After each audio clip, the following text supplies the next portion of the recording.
Good afternoon. This is the July 17th, 2025 Zoning Board of Adjustment regular meeting. My name is Matt Perry, and I am chair of this board. I will now call this meeting to order and ask the clerk to call the roll so that we may verify the presence of quorum. Board Member Callahan. Present. Eicholtz. Here. Grants Korsch. Here. Hutchins. Present. Ingram. Aye. Here. Perry. Smikarova. Aye. Wang is absent.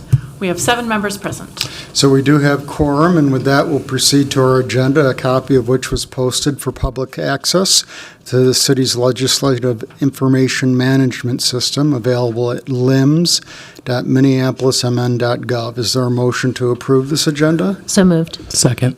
It's moved and seconded. Is there any discussion? Hearing none. All in favor of the motion indicate by saying aye. Aye. Any against indicate by saying nay. That motion passes and the agenda is approved. I believe all the board members have seen a copy of the minutes from the June 26, 2025 Zoning Board of Adjustment meeting. Is there a motion to approve? So moved. Second. It's moved and seconded. Is there any discussion on the motion? Hearing none. All in favor of the motion indicate by saying aye. Aye. Any against indicate by saying nay. Any abstentions? If you weren't here last meeting, you should abstain. And with that, the motion passes. The minutes from the Zoning Board of Adjustment June 26, 2025 meeting are approved. All right. A reminder to applicants and others, if you're going to speak at the public hearing, please sign in on the sheet available from the clerk and speak clearly into the microphone. If you've not signed in, you can do so on your way out. Also to applicants and others, please contact staff after the hearing with any questions regarding your projects. If you have something like this, could you turn it off or turn it on silent? So let me read the agenda number and say whether it's slated for consent, continuance, withdraw, return, or discussion. Agenda item number 4 is 1936 Drew Avenue South. Staff is recommending this item for consent. Is there anyone here to speak against this item? And also, board members can pull items. I see no one. Agenda item number 5 is 2922 Aldrich Avenue South. This is a discussion item. And lastly, agenda item number 6 is 3701 Blaisdell Avenue South. Staff is recommending this item for consent. Is there anyone to speak against this item, or do any board members have questions on this item? Can I pull number 6? You want to pull number 6? Okay.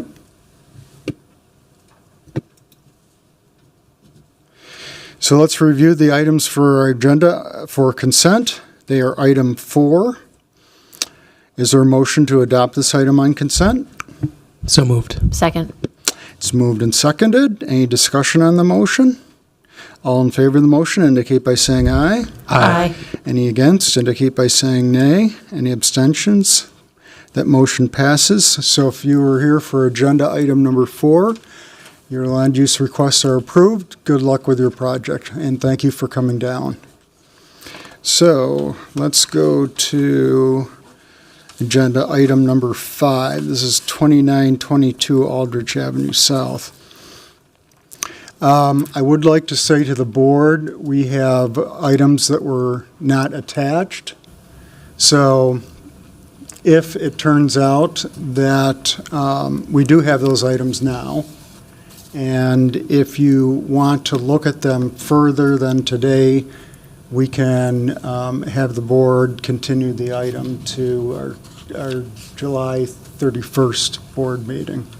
So you can consider that as you're listening to the presentation. Okay.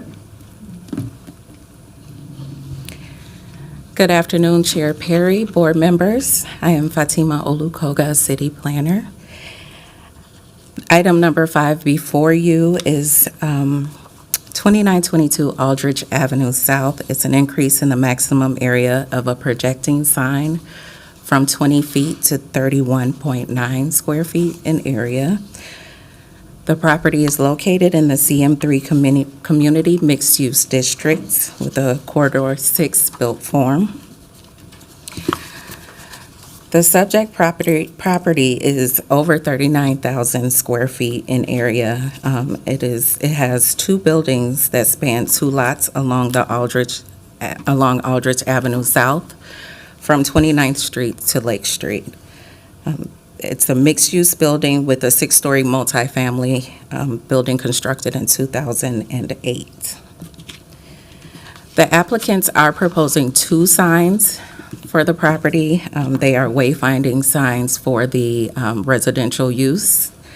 The first sign is a canopy sign that measures, 35.5 square feet, and it meets all applicable sign standards. The second sign is this projecting sign before you, proposed for the corner of Lake Street at Aldrich. Again, 20 square feet is the maximum allowed, and they are asking for 31.9 square feet in area. Staff does not find that practical difficulties exist in complying with the ordinance due to circumstances unique to the property. Though many lots and buildings in this area are larger, the size and layout of the subject property and building are not uncommon for this mixed-use district, and it does not create a challenge in complying with the ordinance. There are design options available, including using wall signage, which they will be allowed like 180 square feet, or a smaller projecting sign that would comply with the ordinance. This finding is not met. The intent of the on-premise sign regulations is to allow effective signage appropriate to the planned character of the zoning district.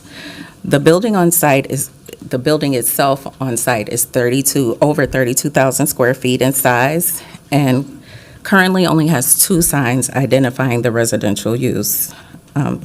The limited signage on the site and the scale of the development help ensure that the proposal does not create visual clutter or negatively affect surrounding properties.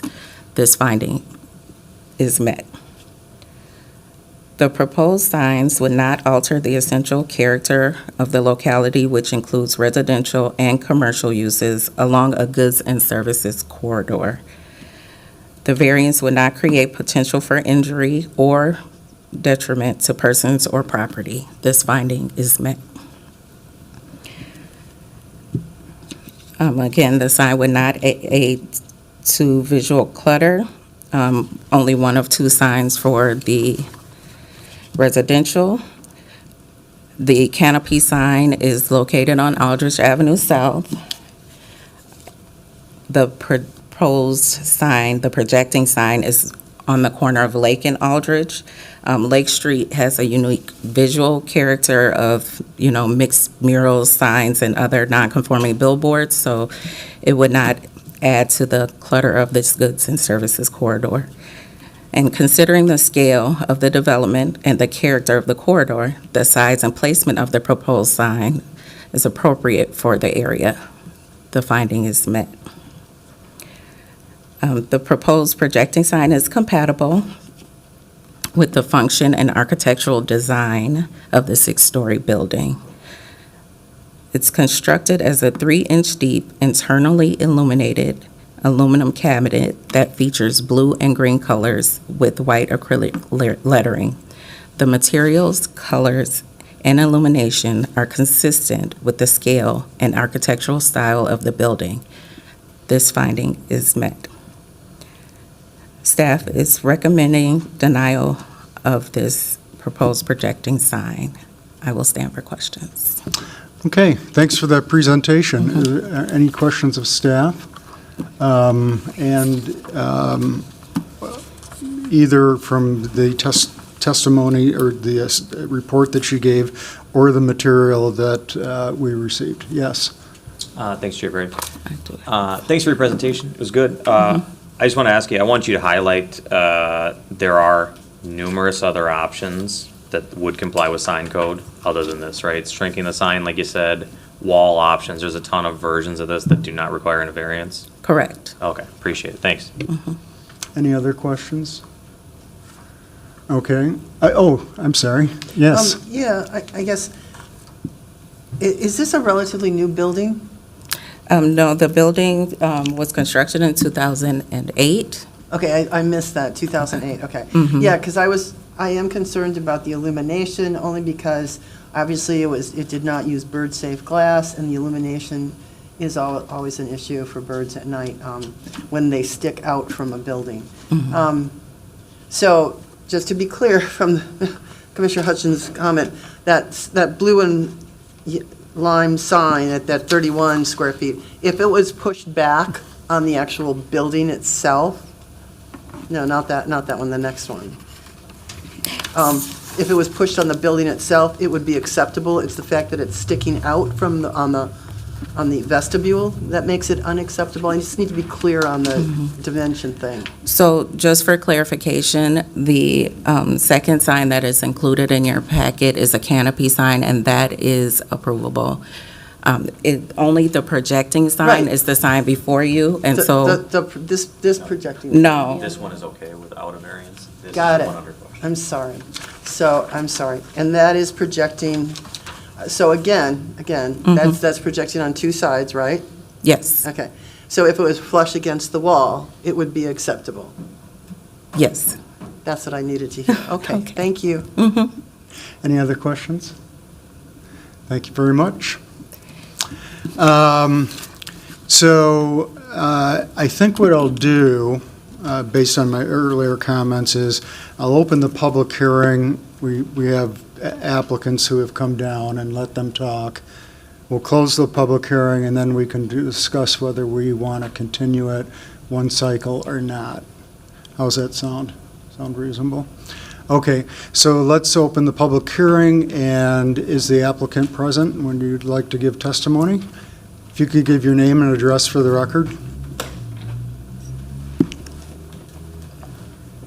My name is. Oh, there you go. All right, my name is Trevor Butkwitz. I am the project manager for SDDI signs on this project. And your last name again, sir? Butkwitz. Okay, yep, thanks. So, good evening, board members. My name, again, is Trevor. Thank you for the time today, considering our application to increase the square footage of our proposed sign at Blue Lime Apartments on Lake Street. So, we're very excited about this project and the design improvements it will bring to the building and the community. Widener Apartment Homes' recent purchase of the property. So here is a site plan showing the location of the blade on the southeast corner. The next slide here is displaying a regulated signage of 20 square feet. And here we have the proposed signage of 32 square feet. So this slide displays a rendering from Lindell Avenue south of the 20 square foot signage on the left and the 32 square foot signage on the right. And here we have from Bryant Avenue south. I think this would be a good time to call out some of the recent comments about the wall signage. Although, yes, it would be a possibility to mechanically mount to the wall. To me, I feel like, doing that, it's much harder to look up at a sign when you're driving down Lake Street, especially if we're raising it up. There is already tenant signage on the lower level, so the signage would need to be at least about 20 feet up in the air.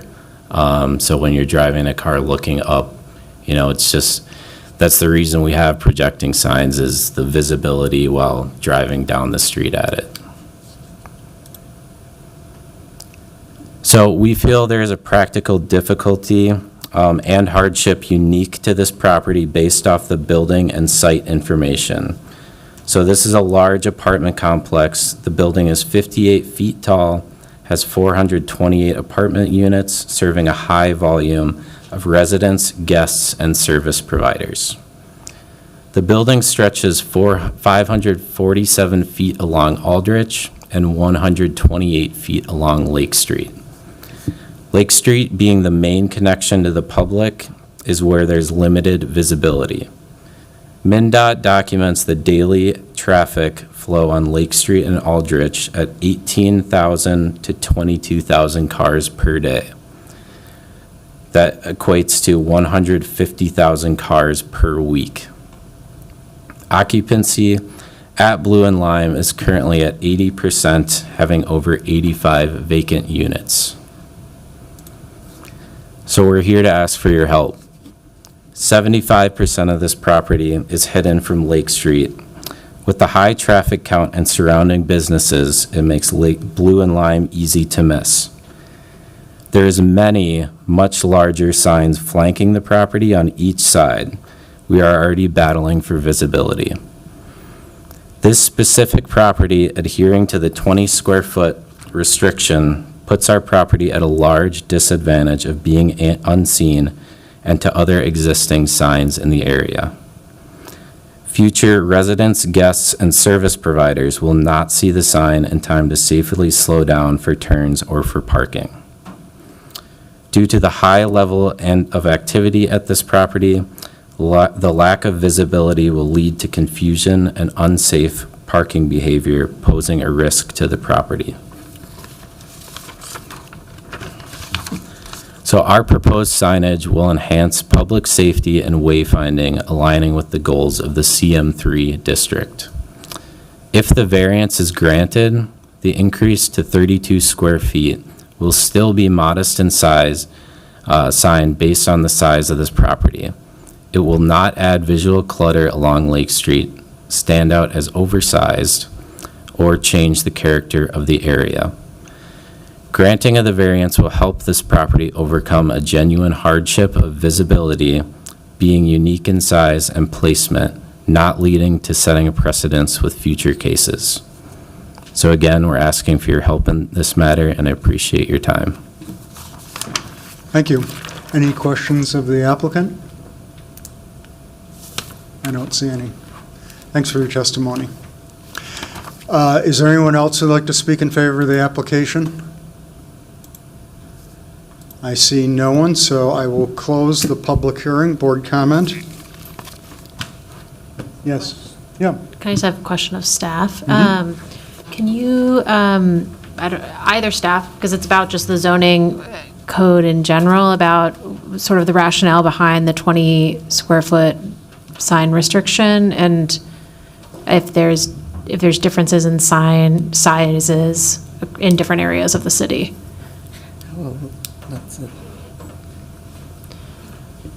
Chair, board members, there are different size allowances for higher intensity zoning districts. So again, in this CN3 district, it is a maximum of 20 square feet for projecting signs, and that is in general to be in keeping with the intended character of districts with that zoning. Certainly in downtown districts or in higher intensity CM districts, larger signs are permitted. Any other questions? Yes, Mr. Hutchins. To pull on, thanks, Chair Perry. To pull on the thread that Board Member Callahan brought up, there's a CM4 district just to the east. Do we know the maximum size of a CM4 sign? Off the top of our head? Chair Perry, board members, in the CM4 district, a projecting sign would have a maximum size of 48 square feet. So a half a block away. You could double it. Interesting. So we have to, if I was keeping track of things, the practical difficulty is the thing that has to be found for. Your observation is worthwhile, Mr. Hutchins, but I don't know where that really gets us for a practical difficulty. Can I ask another question, staff? Sure.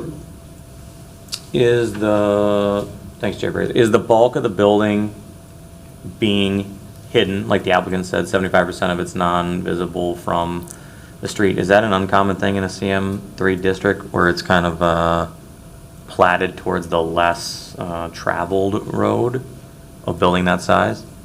Is that uncommon, or is that pretty common? That's an arbitrary question, maybe. Too broad? Yeah. Yeah, Chair, board members, I don't know that staff can make any sort of insightful response to that. I mean, you see all sorts of plating configurations across the city in all zoning districts. All right. Any other comments? Yes. I appreciate everyone's comments so far. I don't see any reason there's not economic considerations here.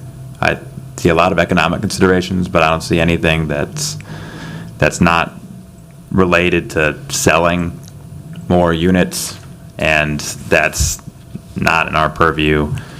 There are, I know, further down Bryant, you have other long apartment complexes down that street that have to comply with this, even though, there are some, you are allowed to have a bigger sign nearby, but I can't find my way there. Thanks for those comments. Anyone else?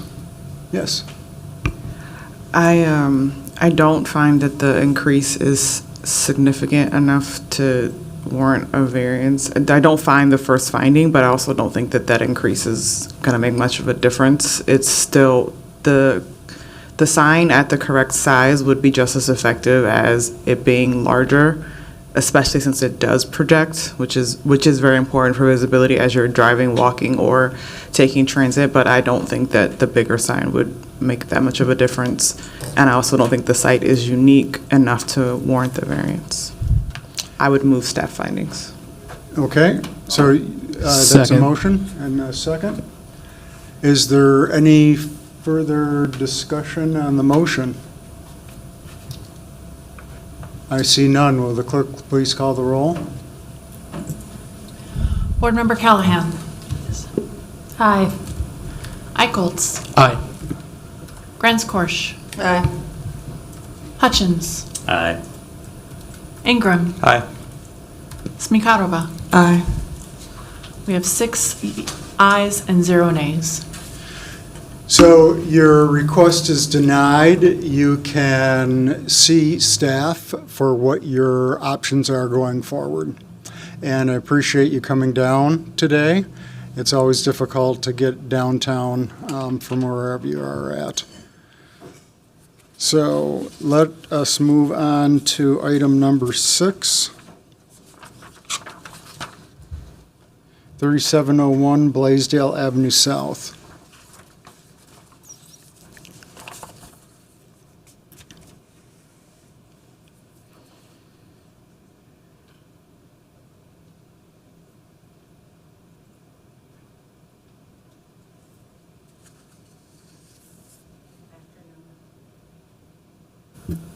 Good afternoon again, Chair Perry, board members.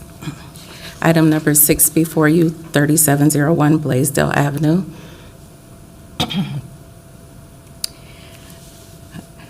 The variance request is to permit the maximum allowed height of a fence to 6 feet in the front yard from 4 feet.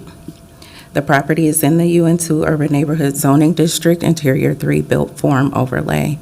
This is a 4,604 square foot property located in Kingfield Neighborhood, Ward 8. I did receive 1 comment in favor for the project. The practical difficulties that exist on the site were not created by the applicant. The platting of this property results in a reverse corner lot that is substandard in size and dimension. That combined with the adjacent lot to the south is a flag lot that wraps around to the east of the subject property. That driveway that extends along the east edge of the property essentially functions as an alley. Were it an actual public alley, this variance would not be required. The applicant did not create this platting condition on the site, thus this finding is met. The spirit and intent of the ordinance regulating fence height is to encourage an aesthetic environment and allow for privacy while maintaining access to light and air. The applicant is proposing to use the portion of the property enclosed by the fence for a semi-private outdoor yard space, which is a reasonable use of the property. Due to the additional space of the driveway on the east property line, there's additional space from the property facing 37th Street West that's limiting the impact on the front yard. This finding is met. Staff finds that the proposed variance would not alter the essential character or be injurious to the enjoyment of other properties in the area. The proposal has the potential to increase the safety and welfare of those using the property by increasing the property's security. The proposed fence is situated outside of the required site triangle and as such does not obstruct visibility or present a traffic safety hazard. This finding is met. We ask that you adopt staff findings and approve the variance. I'll stand for questions. Thanks for the presentation. Questions? Hey, thanks. Yep. We got two. Sally, you're second, and Adam? Thanks, Chair Perry. Thanks for your presentation. The only reason I pulled it, I just want to make sure we know what we're voting on, that everybody knows what they're voting on. Would you mind with the view? Yeah, perfect. Would you, where's the front of the house in that one? There we go. Okay. Would you throw a circle around what's actually being varianced here? It's not the entire fence, correct? No, it is the fence in the front yard. Just Yep. Just that chunk, not the one that runs along 37th? That's a sign.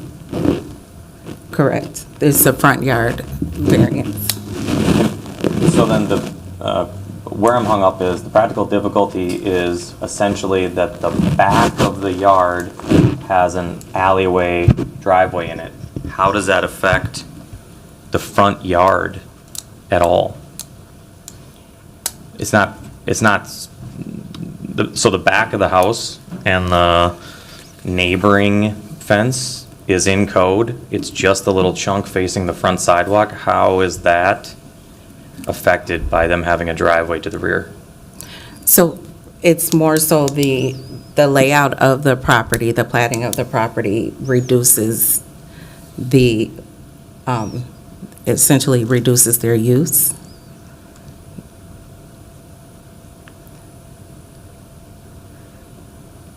You know, may I step in? Sure. With something? I'm a little confused about the reverse corner lot platting.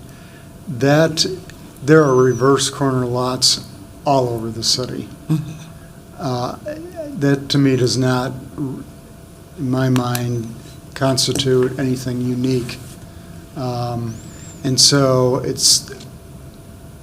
in fact, I think there are things where the applicant has made the argument the reverse corner lot is what makes it unique, and we've denied it. So I'm wondering where staff, is this a shift in staff position from what it has been, or am I missing something? I wouldn't say that it's a shift in staff position. I think just in this case, the reverse corner lot coupled with the flag lot that it essentially wraps around this lot, creates a unique circumstance. Okay. Chair Perry, may I add Yes. a little something to that? One of the things staff also discussed and brought up is the fact that this is a substandard lot. This is a smaller lot with limited space available for private outdoor use. Okay. And Board Member Grants-Korsch, I'm sorry, I did say you were going to speak next. I apologize. All right. Okay. I just want to say that I really approve of this variance because it makes sense to me. I think it's realistic. The fact that the small piece of fence that faces Blaisdell is so far from the property lot line that it sets apart.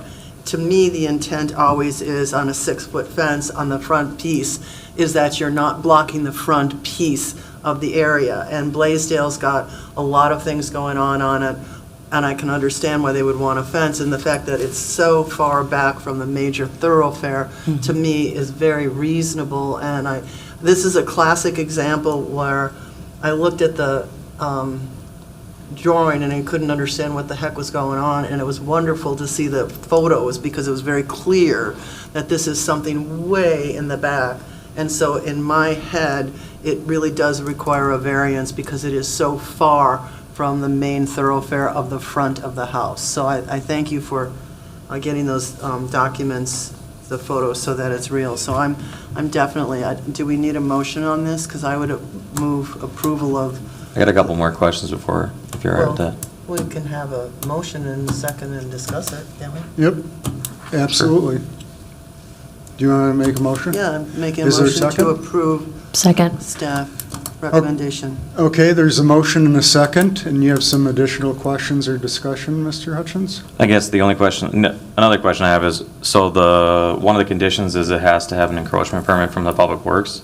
So we built the fence off of our property on the public right-of-way against code on a lot I don't think is that unique, and we're just gonna vote it through. It's just confusing to me, I guess. I don't have a problem with the fence, the good-looking fence. I just confused on the decision, I guess. Can you tell where can we find out the encroachment? Is that along the, that's not along the Blaisdell side, is it? It is not along the Blaisdell side, it is along the 37th Street side. And that's not the fence that we're talking about? Correct. We're talking about the one on the Blaisdell side. But I mean, going- it's the same fence. But going through the process, we definitely thought we should condition that so that it can exist.